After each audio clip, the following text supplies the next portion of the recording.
अस्सलाम वालेकुम, welcome to my channel Ayesha legal institution. I hope you all be good. आज की वीडियो में हम डिस्कस करेंगे लैंडस्केप ऑफ लीगल सिस्टम कौन कौन से हैं। तो इनको डिस्कस करने से पहले मैं आपको बताऊंगी कि लीगल सिस्टम क्या है और आपने क्वेश्चन को किस तरह से पेपर में अटैम्प्ट करना है, इसकी क्या क्या हेडिंग्स होनी चाहिए पेपर में, वो भी हम आज की वीडियो में आपको बताएंगे। तो जो लीगल सिस्टम है वो क्या है, ये पहले मैं इंट्रोडक्शन इसका आपको समझाती हूँ। The legal system of a country is a part of its social system and reflect the political, social, economic and cultural characteristics of the society.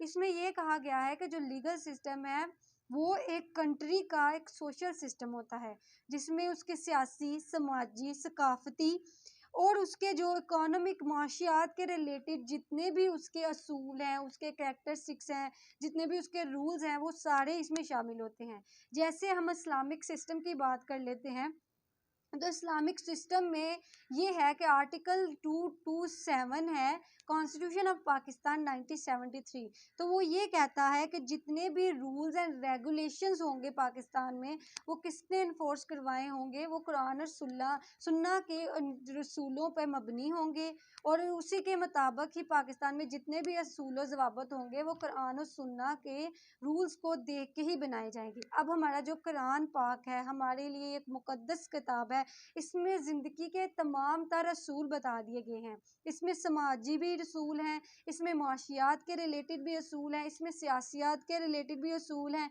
इसमें काजी के लिए भी हकूक़ है। नमाज पढ़ने से हर ज़िंदगी के हर मामलात के बारे में जो रहनुमाई है वो हमें कुरान पाक से हासिल होती है। तो कुरान पाक में जो है हमारे लिए एक मुकम्मल हदायत है। तो अब हमारा जो लीगल सिस्टम है वो किस पे बेस करता है, वो इंजेक्शन ऑफ इस्लाम पे बेस करता है। तो इंजेक्शन ऑफ इस्लाम जो है वो सारे किस में बयान कर दिए गए हैं, वो कुरान पाक में क्लियरली एलेबोरेट कर दिए गए हैं। एक मुसलमान को अगर ज़िंदगी गुजारने के तमाम असूल चाहिए तो वो कुरान पाक से रहनुमाई हासिल कर सकता है। इसी तरह अगर हम अमेरिका के लीगल सिस्टम की बात करते हैं, तो अमेरिका का जो लीगल सिस्टम है उनका एक अलहदा तरीका है। वहाँ के समाजियात, वहाँ के माशियात, वहाँ के असूलों ज़वाबत अलहदा हैं। अब यहाँ के हमारे देखें, हमारा जो कल्चर सिस्टम है उसमें क्या है कि औरतें जो हैं वो बापर्दा हो और वो जो है अपने घरों में रहें, और जो है शलवार कमीज़ हमारा जो है वो बुनियादी लिबास है। जो अब बाहर के ममालिक में आप चले जाते हैं, जैसे आप अमेरिका की बात कर लें, तो फॉरेन कंट्रीज़ में क्या होता है कि अमेरिका में लड़कियां जीन्स पैंट जो है उनके लिए पहनना एक नॉर्मल सी बात है। तो ये होता है सकाफ़त का फ़र्क, जो हर एक लीगल सिस्टम अलग-अलग सा है, हर मुल्क का अलग-अलग से है। हमारे मुल्क के फंडामेंटल राइट्स और होंगे, उनके अलग होंगे और होंगे। किसी ममालिक में जो है डिक्टेटरशिप है, किसी में जो है वो डेमोक्रेसी का सिस्टम है। तो ये जो डिफरेंस होता है इसको कहते हैं हम लीगल सिस्टम। हर कंट्री का लीगल सिस्टम अलग है। हमारे मुल्क में इस्लामिक लीगल सिस्टम है, अमेरिका में जो है वो और सिस्टम चल रहा है, वहाँ पे क्रिश्चियनिटी जो है वो ज़्यादा है, तो उनका अकीदा जो है वो क्रिश्चियन है और वो उनका अलहदा सिस्टम है। तो अब हम बात करते हैं कि लीगल सिस्टम के मतलब क्या है। तो लीगल सिस्टम हम कह सकते हैं कि is the totality of law of our state और कम्युनिटी। कह रहा है कि जो टोटलिटी है लॉ की, जितने भी लॉ हैं किसी भी स्टेट के, किसी भी कम्युनिटी के, तो उसे हम कहते हैं लीगल सिस्टम। जैसे मैंने आपको पहले बताया है कि जैसे political, social, economic, culture characteristics मिल के एक जो है वो लीगल सिस्टम बनाते हैं किसी भी कंट्री का। इसी तरह से जो ये लीगल सिस्टम है वो इन लॉज का मजमुआ है जो कि किसी भी कंट्री के रूल्स होते हैं। अब हर कंट्री के रूल्स एंड रेगुलेशन डिफरेंस है, हमारे इस्लामिक भी हैं और हमारे इंग्लिश सिस्टम भी ऐड कर दिया गया है। हम में जो पनिशमेंट है वो सारी इस्लामिक तो नहीं है। इस्लाम में तो ये कहा गया कि अगर कोई बंदा चोरी करता है तो उसकी पनिशमेंट कितनी होनी चाहिए कि उसका हाथ काट दिया जाए, कलाई से यहाँ तक उसका जो है वो हैंड काट देना चाहिए। लेकिन अब जो हमारा मुस्लिम ममालिक हैं हम, लेकिन फिर भी ये एप्लीकेबल नहीं है। हमारे कुछ रूल्स हैं वो क्या कर दिए गए हैं कि वो इंग्लिश वाले ऐड कर दिए गए हैं, इंग्लिश लॉ भी ऐड है, मतलब रोमन लॉ भी ऐड कर दिया गया है। तो इस सज़ा को ख़त्म कर दिया गया और अब जो हमारे मुल्क में इम्प्लीमेंट है चोरी की सज़ा वो 2 साल और साथ में जुर्माना रख दिया गया है।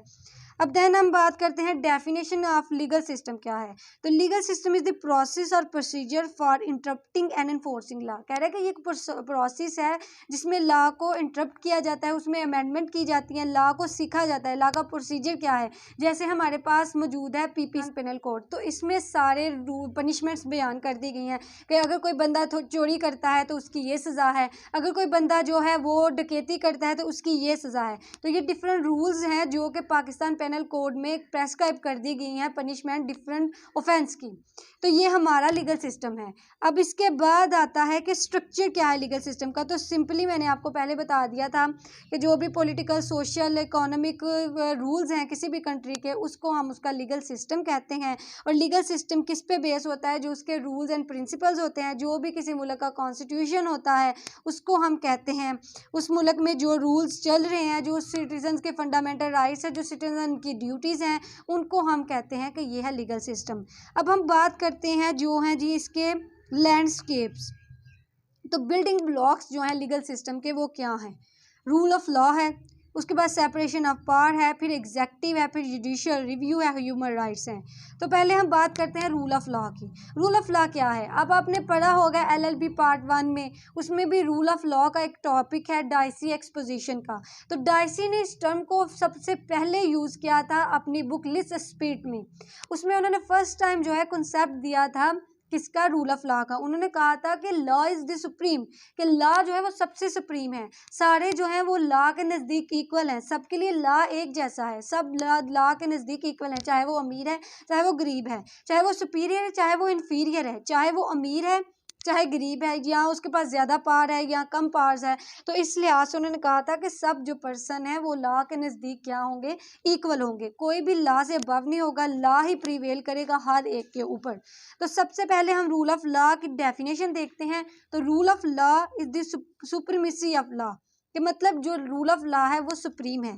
No one is above the law and everyone should be treated in accordance with the law. मतलब कि लॉ क्या होगा, सबसे अबव होगा, कोई भी लॉ से बालातर नहीं हो सकता, और जितनी भी पनिशमेंट होंगी वो लॉ के मुताबिक होंगी। मतलब कि हर एक को जो है वो किसके मुताबिक गाइड किया जाएगा, लॉ के मुताबिक गाइड किया जाएगा, और किसी भी पर्सन को लॉ के अलावा जो है पनिश नहीं किया जाएगा। जो भी पनिशमेंट है, जो भी लीगल प्रोसीडिंग है, कुछ जो भी है वो सारी लॉ के मुताबिक ही होंगी।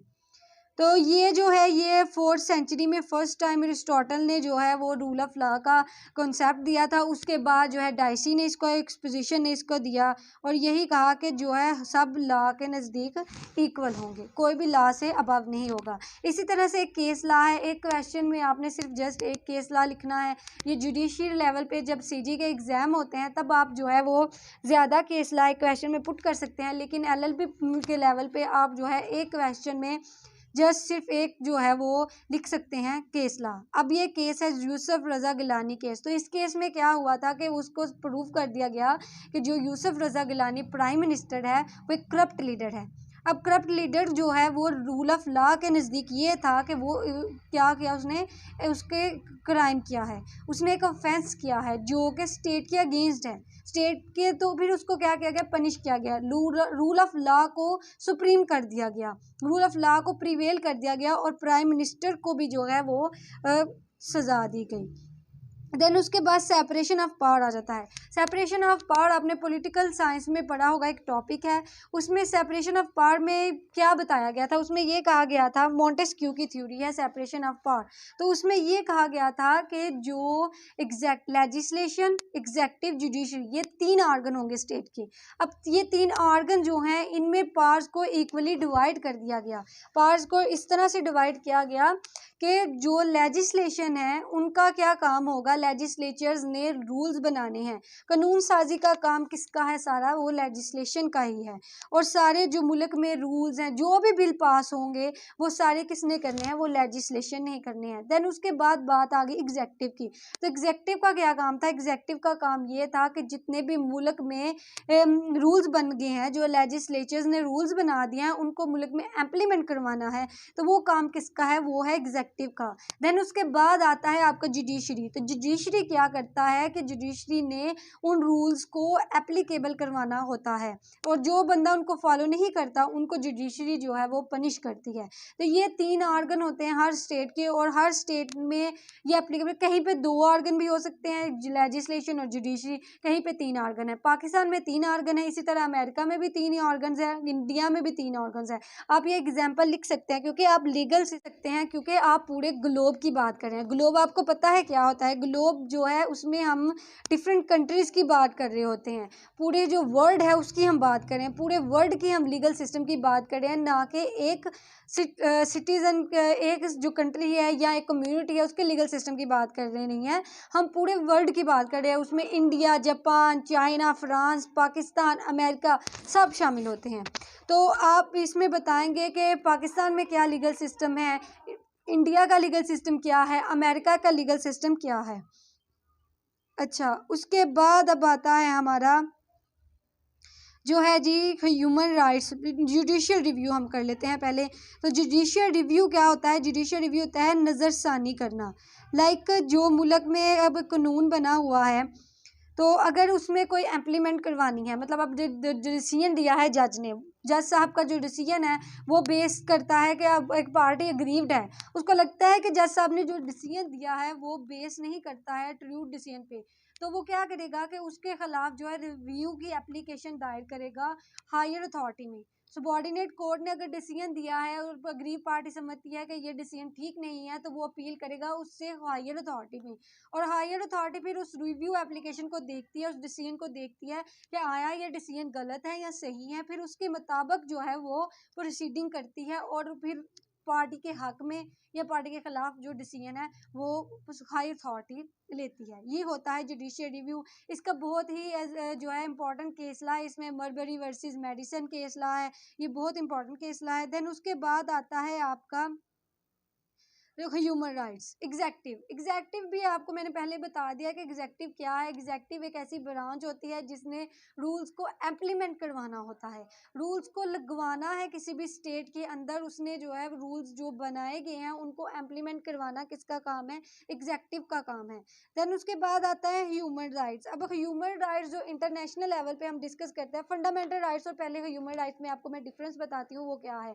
तो फंडामेंटल राइट्स जो होते हैं वो किसी एक खास स्टेट के लिए होते हैं, और फंडामेंटल जो उसके कॉन्स्टिट्यूशन में प्रेस्क्राइब कर दिए गए हैं, जैसे पाकिस्तान के कॉन्स्टिट्यूशन में आर्टिकल 8 से लेके 28 तक जो है वो फंडामेंटल राइट्स डिस्कस किए गए हैं, और इसमें ये बताया गया है कि हर एक सिटीजन को मुकम्मल फ्रीडम है किसकी, कि वो अपने आज़ादाना ज़िंदगी गुजारे, अपनी फैमिली बनाए, अपने रिलीजन बनाए, एक असम्बली बनाए, कि वोट कास्ट करे। ये सारे राइट्स हमारे कॉन्स्टिट्यूशन ने हमें दिए हैं, इनको कहते हैं फंडामेंटल राइट्स। और जो नेचुरल राइट्स होते हैं वो हमें कौन ग्रांट करता है? वो हमें ग्रांट करता है जैसे यूएनए है, जो कि हमें नेचर ने ग्रांट किए हुए हैं, वो भी लाइफ के रिलेटेड राइट है, वो है रिलीजन का राइट। तो ये सारे जो राइट्स हैं, ये जो ग्लोबल लीगल सिस्टम है सब तमाम कंट्रीज़ का इंटरनेशनल लेवल पे, वो भी ये करता है कि लोगों के राइट को प्रोटेक्ट किया जाए। लोगों को इंटरनेशनल लेवल पे भी जो है वो राइट्स प्रोवाइड किए जाते हैं, और उनकी कंट्री के लिहाज से भी उनको जो राइट्स हैं वो प्रोवाइड किए जाते हैं।